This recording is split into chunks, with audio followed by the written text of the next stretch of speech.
impermanence, I see it as, as being very foundational.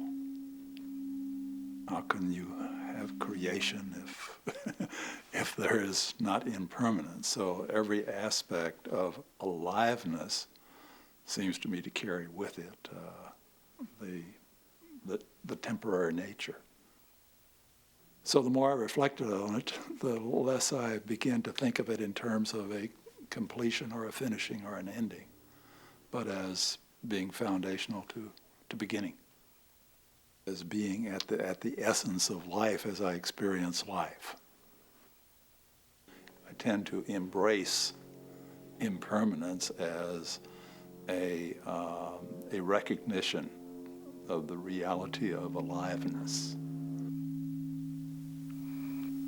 It's so weird when I hear the notion of impermanence. It goes into a part of my brain where it's like, I don't understand what you mean by that. Things change all the time. So I don't understand impermanence because it's our spirit. We may lose our body, but we're the same one. We've had past lives, and it just keeps going. I think people wants to get there. It could be infinitive happiness, peace. I kind of take it as a meaning of temporarily, something that doesn't last forever. Relationships, friendships, personal issues with me. The fact that I was once in a gang. Impermanence means change. Change just happens. Over time, everything changes. Without change, I think I wouldn't be doing very well. I don't think anything would have happened without change, and change just happens. What it means to me changes depending on what's going on in my life. And since I just lost my dog, it's caused me to focus on exactly that nothing is permanent. We live and we die. It's something that I struggle with. Should I live for the moment and enjoy what's going on, or be thinking about and planning about my future? How am I going to live? What am I going to live on? How long am I going to have to make a living in order to pay my bills? That sort of thing, instead of just thinking about what's going on now. Impermanence, the word to me, just means a limited amount of time. Something that takes place within a short period of time, and how quickly your life can change in just a very short period of time.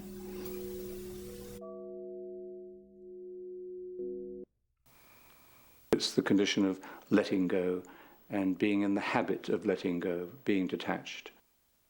It's the state of being able to enjoy what is in its passing away without trying to cling to it. A beggar on the side of the road, he has nothing.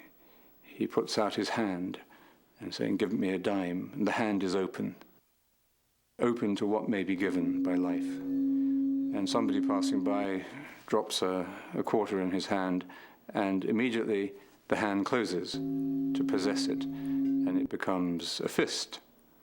And you could then use the fist to protect what you have possessed. But of course, you can't even use it very well because you are so intent on clinging to it and protecting it. Poverty of spirit now is opening the hand again, having the courage and taking the risk of remaining open, running the risk that the quarter may be taken away from you, but also being in a position where you can receive more. And it's in that position of receptivity and of openness, which is the experience of fullness of reality, and the goodness of reality begins to flow into one, and that's true happiness.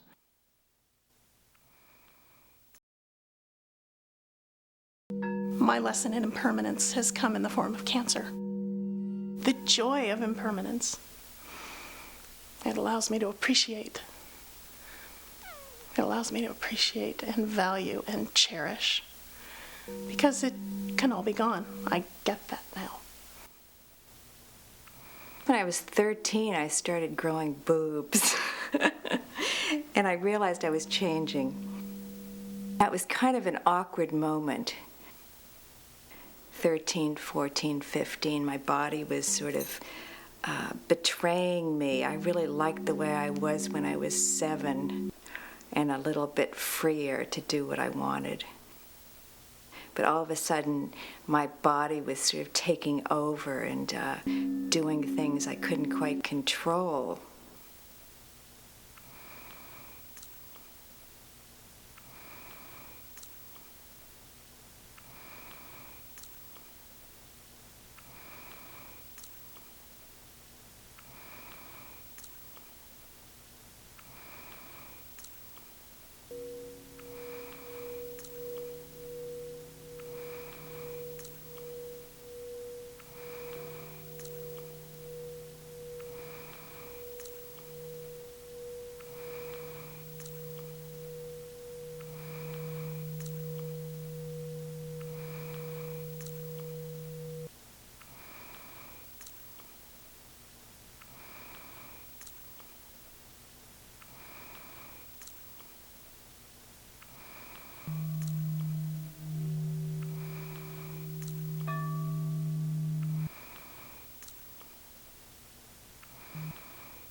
It's almost like you have to have the permanence to enjoy the impermanence. You know, if you weren't a physical body that was here at this point in time, which is a very permanent kind of thing in that moment, you wouldn't be able to appreciate the complete impermanence of the world.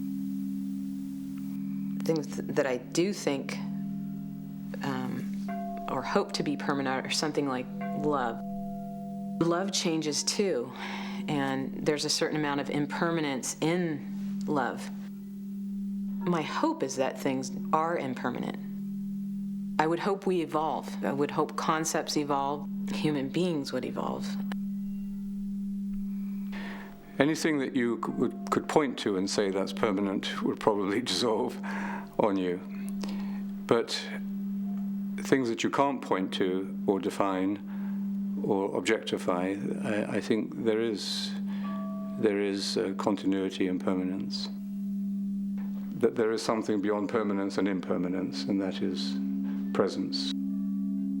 The closest we come to really experiencing that personally in the fullness of experience is love.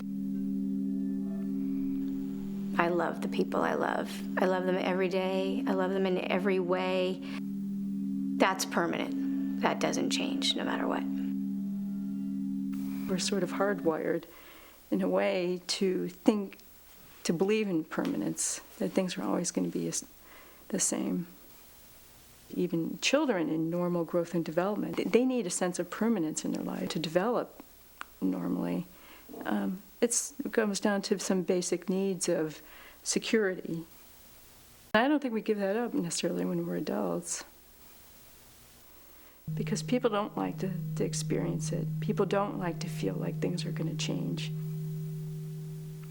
Permanence is something that we hold on to. It's an illusion, and I'm starting to believe that you can find that right in the center of the Christian faith as well as some other traditions too. The faith journey is about letting go of illusion. When I think about spirituality, it's not going to end. The people's spirit live forever. My physical body will die, but my spirit will go into another body or baby and then start a new life. You're a spirit being that you came here to learn and to grow. And the spirit doesn't die when you die. The spirit lives on in some form. So that's not impermanent. That essence part of me, that's not something that I feel is fleeting. impermanence might contribute towards greater peace in the world. But all these conflicts that look so real and so permanent can be muted by just changing the way we look at it. I think it's everyone's individual goal to find peace within themselves. You know, we are the microcosm of the macrocosm, and that angry people will always be angry and will always find something to fight. And I see these individuals as people who have just this inner anger and hate, and it metastasizes into some kind of disease. That humans can evolve to the point where we won't have flares of rage. We won't want to strike out at each other and look at each other with kindness. I can't conceive of a day. I think it's so far in the future, unfortunately. The simple act of driving down the highway in this country. I mean, the people that are honking at you, that are giving you the bird, it's astonishing. I think you can find peace in this country, in this world, on this planet, in small groups. I cannot conceive of it between nations. I think that's so far beyond who we are as human beings. Look at peace differently and realizing that peace is not this lofty goal that's hard to get to. Rather, peace is in simple everyday. When you get up in the morning, are you at peace with yourself? Are you satisfied with who you are as a person, as a child, a parent, a role model, a member of society? I think when you start off small like that, that peace becomes who you are, then I think we will get to peace on a bigger level. So maybe to get to peace, we need to just step back and let it happen. All it takes is for us to put aside our anxiety and fear that naturally arises due to our biological makeup, and maybe think more intuitively and more at peace with ourselves. And I think that's where it starts. When you start looking at a problem not as a problem, and just more thinking creatively and looking inward about how would I resolve this? And the solutions will come very naturally.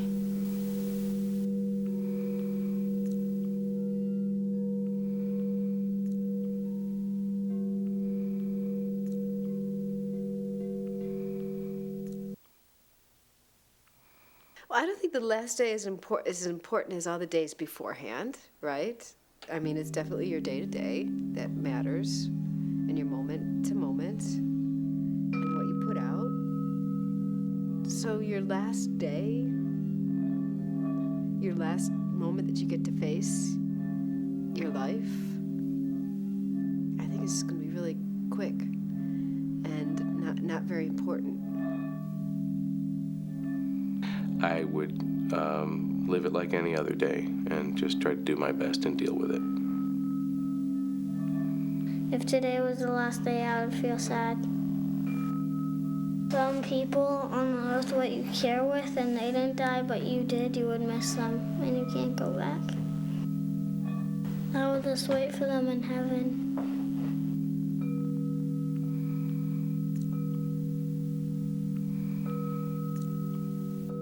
Interacting with my father, who's 88, he's not attached to anything. I'm able to experience him much more like I experienced my son when he was first born. Something has to perish for something else to grow. It could be a habit, a skill, an understanding, a relationship. So I'm going to have to let go of an old something, an existing something. And by letting go, I personally would equate that to it perishing.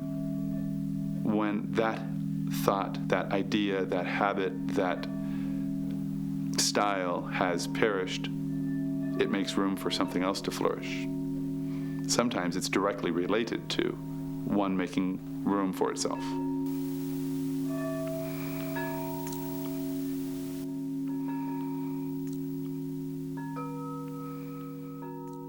our existence with these other beings who are sharing space is finite. This whole life is a play and it's a movie. It doesn't just mean that I'm the, that it's my movie and that, it's for me. It's for all of us. Even if I started bad, there's always ways to change into good. Well, I know better because I was raised better. I had parents who loved me, and I have friends who care about me. That love, it was stronger than the hate, and that's what made me want to change the world. And that'll be my pursuit of happiness, is just to live my way, my life, the righteous way.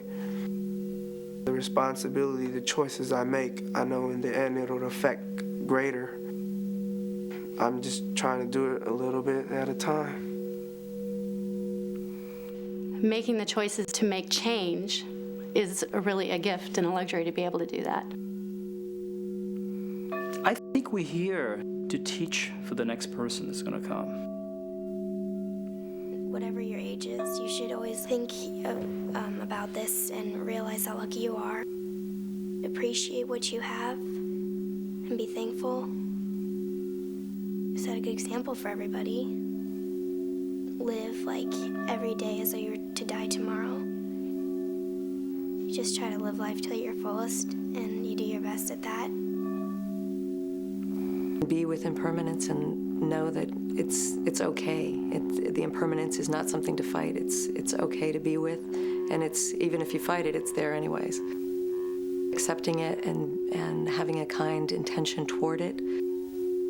I don't know what happens after this next step, but my intention is for it to be a positive experience. So as we move through the impermanence of not knowing what's the next step, that the intention be positive.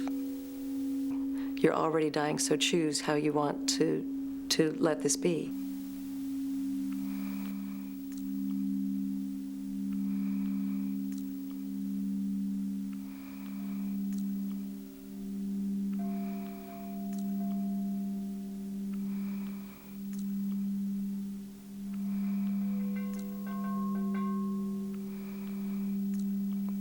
Presence.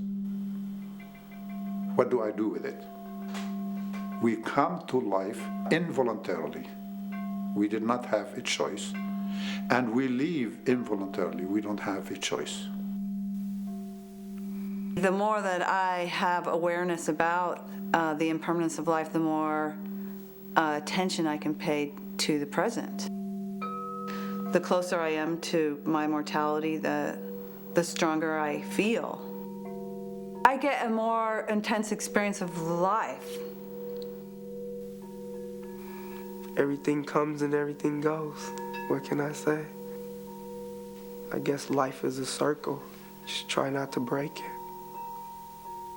The best way to do is just to keep it spinning. Live for the moment.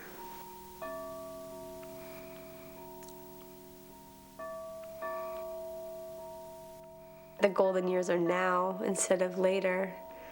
Then people would maybe lead a more peaceful life and just do the things that they always talk about wanting to do later, now.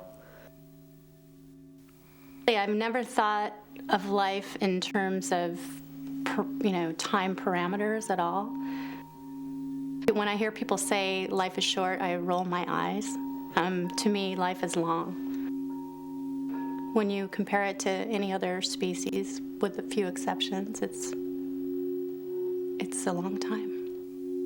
And I don't think that a number is any measure of whether your life was long or short. So when people die in their 80s and, they had a good long life, I think just because it was long doesn't mean it was anything but long. You have to live your life every day, and you have to try to make every day special because it may be your last day. You don't really know that.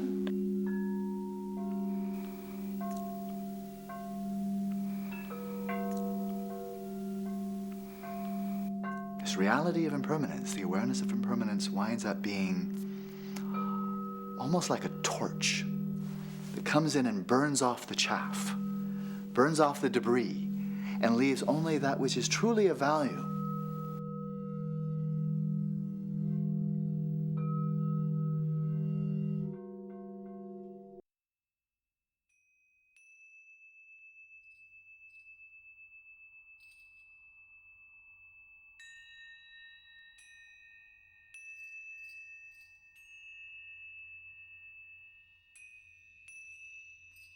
peace begins right here. Just start with yourself. In small groups.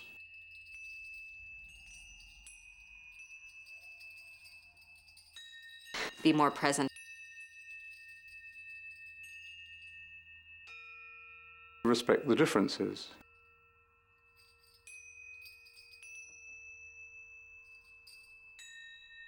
Understand. Start to feel.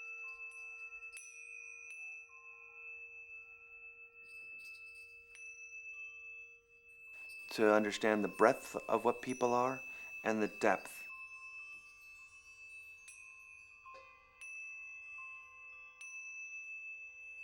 Celebrate the fact that everyone is different and how beautiful that is.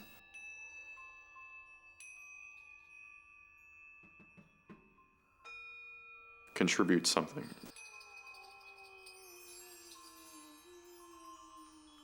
Let go of fear. Enter into in the meditation.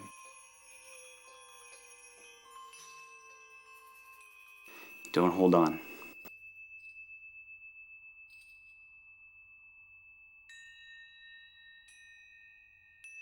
A little bit of give and take on all sides.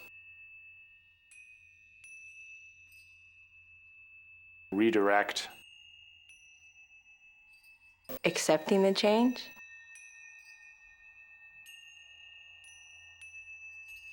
Timeless. Kindness. Compassion. To appreciate.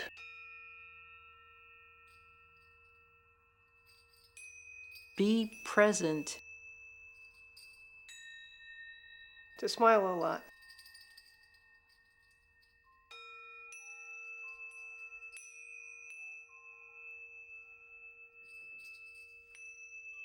We are all the same.